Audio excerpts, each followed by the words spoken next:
स्मिरा आर्ट्सच्या नवरात्री निमित्त खास जागर स्त्री शक्तीचा या कार्यक्रमात आपणा सर्वांचं पुन्हा एकदा स्वागत. आज नवरात्रीचा दुसरा दिवस. आज आपण भेटणार आहोत एका मार्गदर्शिके. शिक्षक म्हणून एक उत्तम माध्यम आपण बनलो तर गणितासारखा कठीण विषय सुद्धा गमतीशीर पद्धतीने मुलांपर्यंत पोहोचवता येतो असा तिचा ठाम विश्वास आहे. चला तर मग थेट तिच्याशीच चर्चा करूया आणि ठरवूया गणित कठीण आहे की गमतीशीर. दुर्गा, तुझं खूप खूप स्वागत आहे स्मिरा आर्ट्सच्या नवरात्री निमित्त खास जागर स्त्री शक्तीचा या कार्यक्रमात. बरं, पहिलं गणित न सुटणारं आम्हा सगळ्यांना आहे की मीरा लिमिये की दुर्गा लिमिये? माझं नाव ऑफिशियली दुर्गा लिमये. म्हणजे शाळेच्या दाखल्यापासून आतापर्यंत ग्रॅज्युएशन, पोस्ट ग्रॅज्युएशन प्रत्येक कागदपत्रावर मी दुर्गा लिमये. पण देवगडमध्ये किंवा आमच्या नातेवाईकांच्यात ओळख म्हणशील तर मीरा लिमये. कारण दुर्गापेक्षा मीरा हे खूप सुदिंग वाटतं, त्यामुळे मला सगळेजण दुर्गापेक्षा मीरा या नावाने जास्त ओळखतात. बर, आता गणिताची आवड कधीपासून? गणिताची आवड 8वी-9वी पासून. म्हणजे आधी गणित आवडायचं, पण शाळेतलं गणित नाही आवडायचं. शाळेतलं गणित म्हणजे ज्यांच्यामध्ये फॉर्म्युले होते, त्याचे मार्क्स मिळायचे, त्याच्यावरून घरात मार खायला लागायचा, असं गणित मला नाही आवडायचं. पण कोणी मला साधे प्रश्न विचारले, बेरीज वजाबाकी, तर मला ते खूप आवडायचं. माझं कॅल्क्युलेशन ते पटकन जमायचं. म्हणजे मला त्या प्रकारचं गणित शिकण्यात खूप इंटरेस्ट होता. आणि 8वी-मध्ये जसं म्हणतात की गणिताचे शिक्षक खूप छान मिळाले, तर गणित विद्यार्थ्यांना आवडतं. बरोबर. तसं 8वीत आम्हाला दातेबाई शिकवायला आले आणि त्यापासून आमचं गणित सुधारलं. बरं, क्लास कधी आणि का सुरू करावा असं वाटलं? मी ऍक्च्युली FY पर्यंतचं शिक्षण देवगड कॉलेजमध्येच घेतलं, पण SY ला मी रत्नागिरीत गेले. आणि रत्नागिरीत मला माझ्या विषयाची गोडी वेगळ्या अर्थाने समजली. त्याचा आवाका लक्षात आला की गणित हे फक्त शिकवण्यापुरतं किंवा समजून घेण्यापुरतं मर्यादित नाहीये, तर ते मुलांच्या मनात रुजवणं खूप गरजेचं आहे. बरोबर. कारण गणित हा विषय अतिशय सोपा आहे.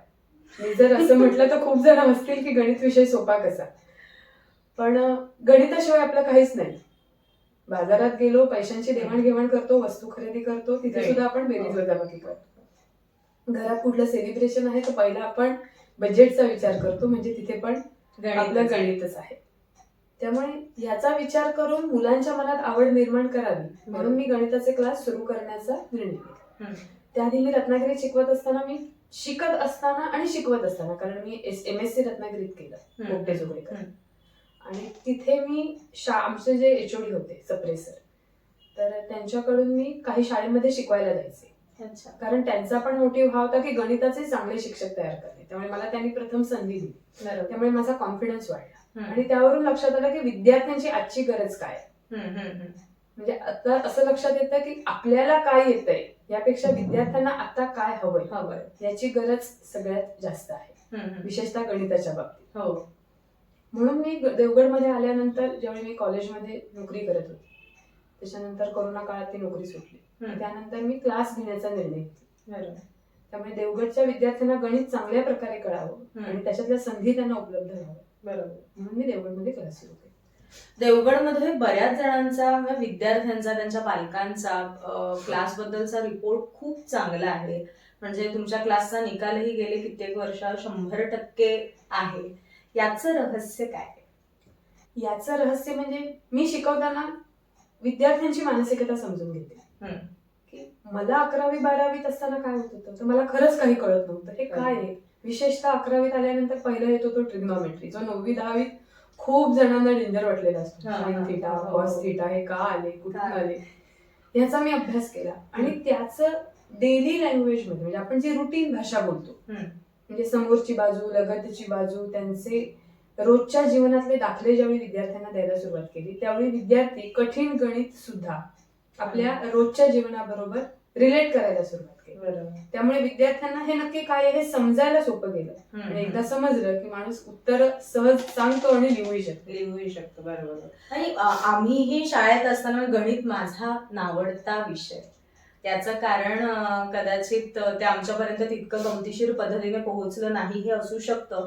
कारण की तोच बरोबर उलटा अनुभव मला इंग्रजीच्या बाबतीत आला. कारण बऱ्याच जणांना इंग्रजी अवघड जातं, ते मला सोपं जातं. कारण आम्हाला ज्या मॅडम होत्या शिकवायला त्यांना बघूनच बरं वाटायचं आणि मग त्या ज्या काही गंमत जम्मत आम्ही अभ्यास करतोय हे वाटायचंच नाही. खरं तर हेच रहस्य असेल की 100% मुलं गणितात पास होतात. आता तू मगाशी म्हणालीस की आपण रोजच्या आयुष्यात आपण गणित वापरतो. तर माझा असा प्रामाणिक प्रश्न आहे की बऱ्याचदा आपल्याला कळतं की साइन कॉस थिटा हे आपण शिकलो किंवा अजून काही ट्रिग्नोमेट्री म्हणा किंवा बाकीचे जे काही विषय 11वी-12वीत आपण शिकतो. पाढ हे गणित, बेरीज वजाबाकी गुणाकार भागाकार हे आपण वापरतो, सर्रास वापरतो. पण मग हे जे काही वेगळं डेरिव्हेटिव्ह, इंटिग्रेशन हे जे ते कधी वापरलं जातं किंवा त्याचा रोजच्या आयुष्यात आपल्याला का उपयोग होत नाही? रोजच्या आयुष्यात आपला उपयोग होतो, फक्त आपण ते गणित वापरतोय हे आपल्या लक्षात येत नाही. म्हणजे अगदी एखादी गाडी चालवताना तुम्ही ऍक्सिलेटर देता किंवा एखादा चढाव पार करताना तुम्ही हे कॅल्क्युलेशन तुमच्या मनात घालता आणि त्यानुसार ती कृती करून मोकळी होता. म्हणजे तुम्ही तिथे काय वापरता?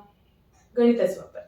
म्हणजे गणिताचा वापर होतो, फक्त आपल्याला शाळेत जे फॉर्म्युले शिकवलेले आहेत त्या फॉर्म्युल्यामध्ये आपण ते त्या वेळी तिथे बसून आपण छान कागद पेन घेऊन मांडत नाही. ओरली करतो, कॅल्क्युलेशन घालतो आणि पुढे जातो. बरोबर. आपण सक्सेसफुल होतो. त्यामुळे गणित वापरलंच जात नाही असं नाही. अगदी सांगायचं झालं तर साइन कॉस टॅन हे सर्रास सगळ्या लहानांपासून मोठ्यांपर्यंत. की आता मोठ्या माणसांना ज्यावेळी आपण विचारतो की गणित कठीण, ते शाळेत शिकवलेलं साइन कॉस टॅन, तर साइन कॉस टॅन काय आहेत? हे रेशो आहेत. कशाचे? अपोजिट साइड, ऍडजस्टंट साइड, म्हणजे लगतची बाजू, समोरची बाजू. जसं माणूस घर बांधताना विचार करतो, दार ठेवताना विचार करतो, तसंच आहे. फक्त त्याचा त्या फॉर्म्युलाशी आपण रिलेट करतोय हे लक्षात येत नाही. बरोबर. म्हणून मी माझ्या विद्यार्थ्यांना नेहमी सांगते की तुम्ही तुमच्या भाषेत छान आहे, पण एखादा कन्नड माणूस तुमच्या समोर आला आणि तो कन्नड भाषेत बोलला आणि तुम्ही कन्नड माणसाच्या समोर जाऊन मराठी भाषेत बोलला, तर तुम्हाला दोघांना काहीही कळणार नाही. बरोबर. कसलो तो, मॅड तो असं म्हणणार आणि तुम्ही बाजूला. मग गणिताच्या शिक्षकाचं काम काय, तर मेडिएटर बनणं गरजेचं आहे. की तुम्हाला एकमेकांची भाषा समजून घ्या, तुम्ही गणिताची भाषा समजून घ्या, गणित तुम्हाला छान आवडायला लागेल. अच्छा अच्छा. मग हेच आपण दररोज गणित वापरतो, फक्त आपल्याला ते कळत नाही. नकळतपणे आपण ते बऱ्याच गोष्टींमध्ये वापरत असतो. बरं, माझा पुढचा प्रश्न आहे की लहानपणी आम्ही खूप मार खाल्लाय. आता ते चित्र हळूहळू फार बदलतंय, नियम कडक झालेले आहेत किंवा काय. आणि मला आठवतं की आमचे पालक सांगायचे जाऊन, मारा हा त्याला, मारा हा तिला, आलं नाही काही तर. पण आता मुलांना बोलण्याची सोय राहिली नाही. तर यावर शिक्षक म्हणून काय मत? थोडी शिक्षा, थोडा त्या विद्यार्थ्यांना त्या वयात हवा, तो गरजेचा आहे. म्हणजे आता जी मुलं 95 ते 2000 मध्ये जन्मली किंवा अगदी 90 ते 2000 मध्ये जन्मली, ती शाळेत गेल्यानंतर त्यांना शिक्षणाबद्दल अजूनही आदर आहे. पण आता तसं चित्र दिसत नाही. त्याचं कारण का? कायदे असू दे, पण घरी आई वडिलांना कुठलेही कायदे नाही, त्यामुळे मुलं घरी घाबरतात, शिक्षकांना घाबरत नाही. त्यामुळे थोडेफार कायदे असू देत अथवा असू देत, पण धाक हवा, थोडी शिक्षा हवी, थोडे शारीरिक कष्ट पडले तर ह्या मुलांचं आयुष्य पुढे खरंच खूप छान होणार. बरोबर. शिक्षा हव्याच. म्हणजे अति प्रमाणात नको, काही ठिकाणी ते खूपच तीव्रतेने होतं, पण तसं नाही. थोडीफार शिक्षा असू दे, मग ती शिक्षा देण्याची पद्धत बदलू दे. मग आता एखादा फॉर्म्युला लिहायचा असू दे किंवा एखादं पाठ करायचं असू दे, तर आता मुलं अभ्यासापेक्षा जास्त बाकीच्या गोष्टीत रमतायत. मग एखादी कविता, कथा हे त्या मुलांना सांगता येऊ दे, ह्याच्यासाठीच्या शिक्षा हव्या, जेणेकरून मुलांना त्यांचा कल पण कळेल आणि साधारणपणे त्यात ते पुढे प्रगती करू शकतात आणि त्यांचा कॉन्फिडन्स वाढेल. म्हणजे शिक्षा ज्या आहेत त्या शारीरिक नसता बौद्धिक असाव्यात असं मला वाटतं. म्हणजे शिक्षेबद्दलची पण एक वेगळी कन्सेप्ट म्हणा या मुलाखतीच्या निमित्ताने आपल्याला कळलेली आहे. कारण मुलांचा काय म्हणतात, अभ्यासात तर विकास व्हायलाच हवा, पण ज्या कला आहेत किंवा त्यांची आवड काय आहे हे त्यांना या वयातच कळणं गरजेचं आहे, जेणेकरून ते पुढे जाऊन त्यात करिअर करतील. बरं, देवगडला पहिली सीईटीची बॅच सुरू केलीस, काय अनुभव होता? त्याचाही रिझल्ट मला वाटतं 100% लागलेला आहे. कारण इथल्या मुलांना मलाच 1-2 फोन आलेले, कोण आहे का ओळखीत, कारण आम्हाला ओरसला जावं लागेल, इथे क्लासेसच नाहीये. तर त्या खरंच ही गोष्ट होती का ते सुरू करण्यामध्ये? इथे क्लासेस नाहीत आणि आपल्या विद्यार्थ्यांना बेसिक गोष्टी, आता बाहेर अगदी आपल्यापासून 100 किलोमीटरवर रत्नागिरी ठिकाणी जेही नीटचे क्लास सुरू झाले, पण आपल्याकडे अजून सीईटीच्या विद्यार्थ्यांना मार्गदर्शन पर काहीच कधी घडत नाही, कुठल्याच स्तरावर ते घडत नाही. मग याच्या दृष्टीने विद्यार्थ्यांचा विचार करू, कारण पुढचं शिक्षण घेण्यासाठी देवगडमधल्या विद्यार्थ्यांना 100% बाहेर जावं लागणार आहे, कारण इंजिनिअरिंग मेडिकल सारखा तसं अजून आपण ग्रामीण भागात मोडतो तेवढी सोयी सुविधा इथे नाही. पण निदान प्रवेश परीक्षेपर्यंत जे एंट्रन्स एक्झाम आहे त्यापर्यंतची सोय तरी आपल्याकडे व्हावी, जेणेकरून विद्यार्थ्यांना बाहेर कुठे जायला लागू नये. त्याचा पालकांकडनं जो त्यांना सपोर्ट हवा, म्हणजे थोडक्यात पालकांचं काय होतं की ते इकॉनॉमिकली जास्त वेस्ट होतात, कारण सीईटीची जर परीक्षाच मुलं देणार आहे तर त्याच्यासाठी त्यांना 11वी-12वीचा सिलेबस असतो, म्हणजे त्याची तयारी करून घेणं गरजेचं असतं. म्हणजे विद्यार्थी पालकांसमोर राहावे आणि पालकांचा पैसा पण वाचावा, यासाठी मूळ उद्देशाने आपल्या इथे एक सोय निर्माण व्हावी, यासाठी मी सीईटी क्लास सुरू केला. त्याचा रिस्पॉन्स खूप छान होता, 35 ऍडमिशन्स होत्या आणि त्याचा निकाल पण 100% लागला. पहिला पर्सेंटाइल 97.69चा. ती मुलगी आता मुंबईमध्ये नर्सिंगसाठी ऍडमिशन घेतली आहे. त्याच्यानंतर 2 सीईटी ज्या झाल्या, म्हणजे एक आपली इंजिनिअरिंगची, एक फार्मसीची आणि अजून एक नर्सिंगची एक सीईटी असते, ती पण माझ्याकडच्या 2 विद्यार्थ्यांनी दिली. बीएससी नर्सिंग साठी ती लागते, खूप जणांना हे माहित नसतं. बीएससी नर्सिंग साठी वेगळी सीईटी असते, त्यासाठी ती लागते. तर त्याही विद्यार्थिनींना छान मार्क मिळाले, त्यांचं आता ओरोसमध्ये ऍडमिशन झालं.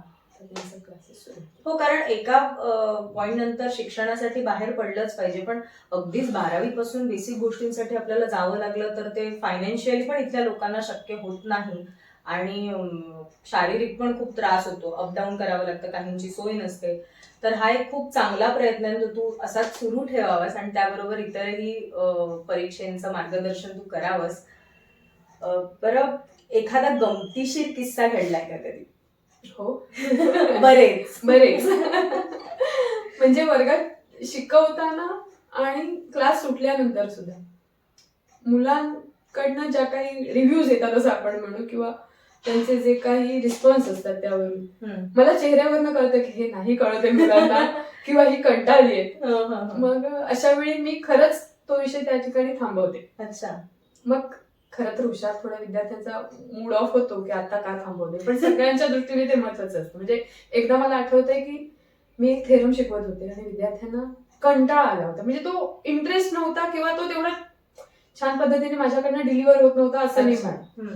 मग मी विद्यार्थ्यांना डायव्हर्ट करण्याचा प्रयत्न केला. मग काय केलं, सरळ म्हणा, जेणेकरून थोडे विद्यार्थी डायव्हर्ट होतील आणि मग शिकवलं. बाकी गमतीदार किस्से रोजच्या ह्याच्यात घडत असतात. व्यक्ती तितक्या प्रकृती. हा गणिताशी निगडीत असा गमतीशीर इंटरव्ह्यू चे प्रश्न आता इथेच संपलेत, पण आपण त्यांच्याबरोबर एक गमतीदार खेळ सुद्धा खेळणार आहोत जो गणिताशीच निगडीत आहे. तर मग लगेचच आपण सुरू करूया एक गमतीशीर खेळ. बरं, शाळेत असताना बरीच उदाहरणं अशी असायची की अमुक वेगाने विमान चाललंय आणि तमुक वेगाने वीट सोडलीये, मग खालच्या माणसाचं वजन किती वगैरे, हे मला कधीच कळलेलं नाही.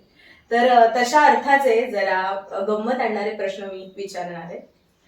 तर आपला जो मोबाईल फोन असतो त्यावर जे नंबर्स असतात, आपलं जे कीपॅड असतं, त्यावरच्या सगळ्या नंबर्सचा जर आपण गुणाकार केला तर त्याचं उत्तर किती येईल? त्याचं उत्तर 0 येईल, कारण त्याच्यामध्ये 0 आहे. Yes, correct. बरं, 50 मधून 10 ही संख्या आपण किती वेळा वजा करू शकतो? एकदाच. भरपूर अभ्यास करून आलेले आहेत आणि हा बुमरँग माझ्यावरच आहे. जेव्हा विशाल 10 वर्षांचा होता तेव्हा त्याचा भाऊ त्याच्यापेक्षा अर्ध्या वयाचा होता. आज विशाल 18 वर्षांचा आहे, तर त्याचा भाऊ किती वर्षाचा? हा खूप ट्रिकी प्रश्न आहे. खरोखर ट्रिकी आहे. ऍक्च्युली हे गणित कसं आहे की निम्म्या वर्षाचं, त्यामुळे पटकन कोणी उत्तर देणार 18चा निम्मा म्हणजे 9. पण नातं जे आहे, वय जे आहे, ते दोघांचंही समप्रमाणातच वाटतं, त्यामुळे दोघांमध्ये 5 वर्षाचा फरक आहे. त्यामुळे 18तनं 5 गेले की 13च राहतात, म्हणजे भाऊ 13 वर्षाचा असणार आहे. गणिताचा बदला माझा काही पूर्ण होत नाहीये असं आपल्याला लक्षात येत असेल. बरं, वर्तुळाशी आपण हुज्जत का घालू शकत नाही? हुज्जत घालण्यासाठी लागते बाजू, स्वतःची काहीतरी ठाम बाजू असणं गरजेचं आहे, आणि बिचाऱ्या वर्तुळाला बाजू नाही, ते गोलगोलच फिरत आहे. येस. गणिताच्या शिक्षकाकडे कोणता प्राणी असेल? गणिताच्या शिक्षकाकडे तो एक्सच काहीतरी पाळेल असं वाटतंय. पायथन. हो, बरोबर. पण देवगड हे शहर मण्यारीच आहे किंवा पुरुषांचं आहे असं आपण म्हणू शकतो. त्यामुळे पायथन नाही, पुरुषच कोणतरी पाळेल कोणतरी. बरं, कोरोना नंतर ना बराच ट्रेंडच आला की ट्रेडिंग करा, शेअर मार्केटला इन्व्हेस्ट करा. तर समजा मी इन्व्हेस्ट करायचं ठरवलं, आज 1 तारखेपासून मी इन्व्हेस्ट करायचं ठरवलं. 1 तारखेला मी 10 रुपये इन्व्हेस्ट केले, 2 तारखेला 11, 3 तारखेला 12, 1 रुपयाची वाढ करत गेलो. तर ते जर लीप वर्ष असेल तर सरते शेवटी मला किती पैसे मिळतील? ह्याचं पण एक गणित आहे. ऍक्च्युली गणितातला एक भाग आहे अंकगणितीय श्रेणी. या दृष्टीने आपण जर बघितलं तर सरते शेवटी आपल्याकडे चांगली अमाऊंट जमा होते. जवळपास 70,450 एवढी अमाऊंट जमा होते. कारण पहिल्या दिवसामध्ये आपण कितीने वाढ करतोय आणि किती दिवस, याचं हे गणित आहे. त्याला अंकगणिती श्रेणी हा एक भाग. म्हणजे सांगायचं झालं तर डेली लाईफ मध्ये आपण गणित वापरत नाही का? तर वापरतो. कुठे कुठे वापरतो? तुम्ही सकाळी चहा करताय, त्याच्यात सुद्धा साखर, चहा पावडर, दूध याचं प्रमाण. अच्छा, बरोबर. गाडी चालवताना ब्रेक लावणं याचं प्रमाण. शिकवताना बोलण्याचा टेम्पो किती असावा, किंवा मोठ्यान बोलणं हा एक वेगळा टेम्पो, म्हणजे आपण असं म्हणू स्तर, हा एक प्रकार आहे. म्हणजे गणित वापरलं जातं, फक्त आपण ते फॉर्म्युल्यात बसवत नाही. बरोबर. तिथे प्रत्येक वेळी फॉर्म्युला जनरेट होतो. वा. या इंटरव्ह्यू नंतर मला अनुभूती अशी आली की गणितात मला ज्या ज्या शिक्षकांनी मार्क दिले नाही, आज मी जेवण चांगलं बनवते, माझं गणित खूप चांगलं आहे. बरं, मराठी मीडियम आधी होतं, नंतर सेमी आलं, इंग्लिश मीडियम एक आहे. तर मुलांची गल्लत होते का? इंग्रजी शब्द जेव्हा येतात अचानक ते मराठीतनं इंग्रजीत येतात तेव्हा होतं कसं की आपला विद्यार्थी हा इंग्लिश मीडियम, सेमी इंग्लिश किंवा मराठी कुठल्याही म्हणजे मीडियम मध्ये शिकत असतो, घरातली जी भाषा आहे ती साधारण आई वडील जे वापरतात ती मराठी आहे. अच्छा. त्यामुळे मुलांना आता विद्यार्थ्यांना विचारलं की सर्कल म्हणजे काय, तर मुलं सांगतात डायरेक्ट वर्तुळ. म्हणजे सांगायचा मुद्दा असा की ट्रान्सलेट इंटू गुड मराठी नकोय, मला त्याची व्याख्या हवी. बरोबर. त्यामुळे गल्लत होते. पण शिक्षकाचं कामच आहे की त्यांना मेडिएटर करणं, की आपण एकमेकांना समजून सांगू की ह्याला हेच म्हणतात, फक्त भाषा वेगवेगळी आहे. बरोबर बरोबर बरोबर. आता पुढचा खेळ आपला त्याच्याशीच निगडीत आहे. मी काही इंग्रजीमध्ये जे शब्द मला गेलेत गणितातून ते मी सांगणार आहे, आणि मराठीत त्याला काय शब्द आहे ते सांगायचं. माझं 10वी पर्यंतचं शिक्षण पूर्ण मराठी मीडियम मध्ये झालंय. सेमी इंग्लिशला होते आणि ते मला फार सोपं पडलं, कारण नंतर जेव्हा मराठी मीडियमची मुलं 10वीच्या परीक्षेला पुढे मागे आली, आम्ही सगळे मिक्स होतो, त्यानंतर जेव्हा मी त्यांचा पेपर असा हळूच बघितला आणि ते शब्द मला कळतच नव्हते. तर पहिला शब्द आहे डायमीटर, व्यास. आता डायमीटर काही कसं लक्षात ठेवणार बाळ? बरं, रेडियस, त्रिज्या. परपेंडिक्युलर, लंब. इंटरेस्ट, व्याज. एरिया, क्षेत्रफळ. न्यूमरेटर, अंश. डिनॉमिनेटर, छेद. ट्रिग्नोमेट्री, त्रिकोणमिती. अल्जेब्रा, बीजगणित. आणि थेरम, प्रमेय.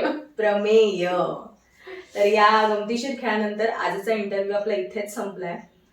तू खूप छान मार्गदर्शन केलंस. गणित आपण कसं वापरतो हे मलाच या मुलाखतीतून नव्याने कळलं. तुझ्या बिझी शेड्यूल मधनं तू वेळ काढलास, आमच्याशी गप्पा मारल्यास, त्याबद्दल खूप खूप खूप धन्यवाद. आणि स्मिरा आर्ट्स कडनं एक छोटीशी भेटवस्तू.